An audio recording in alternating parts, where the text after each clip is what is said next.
The price is wrong, bitch. Hi, everybody. This is Laura, and I'm going to do a quick book review of 4 different vegan cookbooks. And this is a POAS vegan video. My first one is a really fun cookbook called Vegan Comfort Foods. Okay, this is going to be a problem.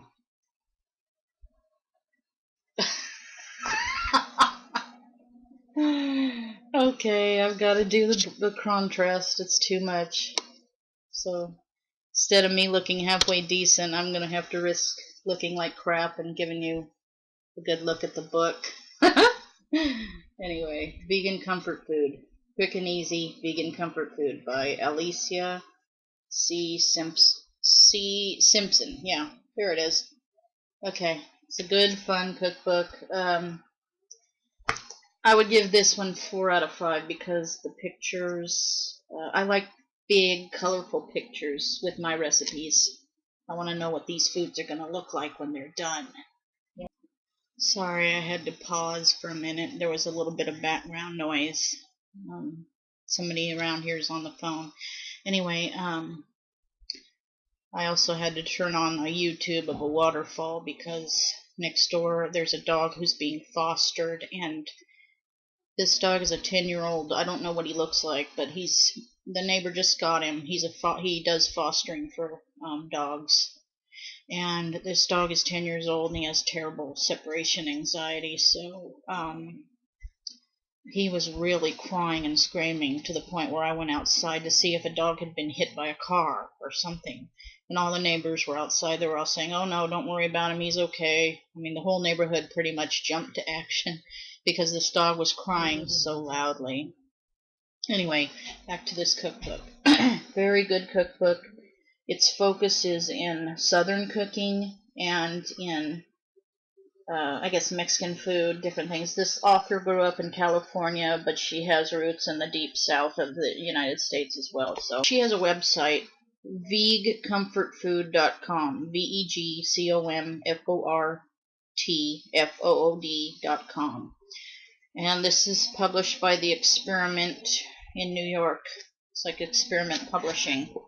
Anyway, like I said, I like to see what my recipes or my foods are going to look like when I'm done preparing or cooking them. And this one has a very small a small photo section in the very middle of the book. I mean, there's good sloppy Joe recipe, peach cobbler, pumpkin soup, Caesar salad, quinoa, different quinoa recipes, tofu, different things like that. But if you don't have pictures, it just sort of takes away from the fun of reading the book. So I'm giving this one 4 out of 5 stars. This one's called Pure Vegan. It's a large picture book, a large recipe book with a lot of nice photographs, wonderful, beautiful color, vibrant color photographs. But the downside to this one for me is that this is not about practicality or about frugality or about being a POAS. And the author is Joseph Shuldiner. I might have butchered his name, but here's his name just in case you want to find out. And chroniclebooks.com published it. This I'll give a 4 out of 5. Not because it's not a good book. It has beautiful, vibrant color photos throughout. I mean, just beautiful. See? But it's based in kind of like entertainment of friends, if you're having friends over for parties, holidays, that kind of thing. My next book is Skinny Bitch in the Kitch. I cannot pronounce one of the author's names. I don't want to slaughter it for her. But these are the author's names right here. They wrote the original Skinny Bitch, which is a very well-known book in the vegan world. And they're very health-conscious ladies. They write, their focus is good health, getting rid of white flour products such as white pasta, white bread, and trying to instead of using white rice, use brown rice, that kind of thing. Instead of using white bleached flour, use whole wheat flour, whole wheat pastry flour. They're very, they want to eat fun foods, but they also want to be healthy. And the first book, Skinny Bitch, was very good. It was quite hard to read in some places because of the factory farming information that they gathered, and the research that they did about factory farming and the cruelty that occurs there, and in the dairy industry and veal industry. So this second book, in the Kitch, this is mainly recipes. It's actually nothing but recipes, and it doesn't have a whole lot of really fun pictures or anything. And it's like the original book. It's kind of small and pretty easy to read, and it's fun, as far as the recipes are fun. And I've tried a few of them, but there's no pictures, so I would give it probably 4 out of 5 as well. The first 3 books I'm going to give 4 out of 5. So, and I do recommend all of them. It's just that they, one of them doesn't have pictures. The other one's kind of impractical unless you're really, have plenty of money to entertain guests every other weekend, that kind of stuff. Okay, this is the one I like the most. This is called Spork-Fed, and this is by Jenny Engel and Heather Goldberg.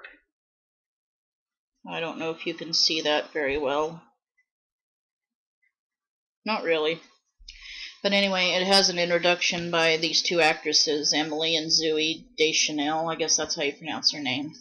Anyway, this one I do like because it is not only pretty much practical every day, that you can actually take whatever if you've got a bunch of produce in your refrigerator doing nothing, squash or potatoes or whatever, you can make fun yet practical and thrifty foods or meals out of these recipes here. Very good pictures, everywhere, all through the book. There's beautiful pictures, and like I said, the recipes are pretty practical. If you've got mushrooms, you can make mushroom gravy. If you've got tempeh, you can make different tempeh recipes. Brown rice, potatoes, tofu. It incorporates all of these things. It has good desserts. Here's a strawberry shortcake. So anyway, so I would give this one 5 out of 5 for sure. So anyway, I highly recommend all of those. Oh, who published this one? St. Lynn's Press. I don't see a website on here, but anyway, probably you've heard of Spork-Fed, Spork Foods, whatever. It's gotten pretty good reviews, and I don't see any websites here, but it's called Spork-Fed, super fun and flavorful vegan recipes from the Sisters of Spork Foods. Okay, so that's that. I haven't been making any vegan videos for a while because the last couple of months I've let my dad go shopping. I'm usually the one who gets the groceries, and he's a junk food junkie. He buys junk, just absolute trash. So I've been ordering online a lot of my staples, such as nutritional yeast. I've been getting that on Amazon. I have a lot of brown rice that I've collected over the months, so I've been eating a lot of beans and rice. I have a couple of bags of vital wheat gluten that I've collected over the months, and those have lasted me so long. I just haven't really bought anything interesting. The other day I bought a acorn squash, which I haven't cooked yet, and I don't know, I just haven't really done anything fun lately as far as shopping sprees. I've been sick, and I'm still not sure what's wrong with me. I'm having a lot of doubt that it's anything cancerous. Simply because I haven't lost any weight. I thought that when you had cancer you'd lose a lot of weight. I may be wrong. I have several nodules in my left lung, and I'm not sure if they've grown yet. I had another CT of my chest done on the 5th, and I'm not sure if if they've grown or if they've become cancerous or anything. There's nodules in the left lung, a nodule or two in the mediastinum, which is it's in the chest area around your heart. It's not on your heart, it's just near your heart. It's in the area of your lungs and sternum and heart. So I have a growth or two there, and then I have a mass in my left breast. I already have a mass in my right breast that's been addressed, and it's benign. And I have some strange inflammation on my esophagus, but I also have a really bad history of heartburn and GERD. So these findings, like I said, I've been like this since June. I've been suffering with this strange cough and fluid in my lungs for at least a year now, and since June I've known that there's things wrong inside the chest, but I'm no closer to answers than I was before. So hopefully when I go to the doctor later this month, maybe they'll do some biopsies, who knows. So what else is going on? I just published my second book, and I haven't gotten a whole lot of reviews on it yet, but I've gotten some pretty good ones so far. If you've read it, let me know what you think. I'm dying to know what people think of it. I'm sure it needs editing or, different changes may be applied, but overall I like it. I've read different parts of it, and I still like it. So anyway, I guess that'll be all for now. Sorry I haven't been around lately. Talk to you later.